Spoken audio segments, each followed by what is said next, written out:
गजपति जिला रायगढ़ ब्लॉक सानतुंडी ग्राम पंचायत बड़तुंडी ग्राम रे ग्राम्य आत्मनिजुक्ति प्रशिक्षण अनुष्ठान पक्षरु 12 दिनिया महिला मानकु मौलिक हाथ तियारी धूपकाठी एवं फिनाइल तालीम कार्यक्रम उद्यापनी उत्सव अनुष्ठित होइछि।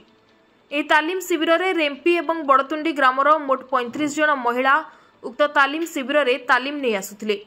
एही सभारे मुख्य अतिथि भावे यूनियन ग्राम्य आत्मनिजुक्ति प्रशिक्षण अनुष्ठान निर्देशक श्रीमान त्रिनाथ नाग सभापतित्व करिथिबा बेले वरिष्ठ प्राध्यापक दिलीप कुमार तंती, जिला प्रकल्प प्रबंधक जीविका मिशन गजपति, मुख्य अतिथि टिमन बारा प्रमुख उपस्थित रही महिला तालीम प्रतिभागी मानकु भाषण माध्यम विभिन्न उदाहरण दे मनोयोग सहकारे तालीम प्राप्त होई भविष्यत रे उत्तरोत्तर उन्नति करने को परामर्श देथिले।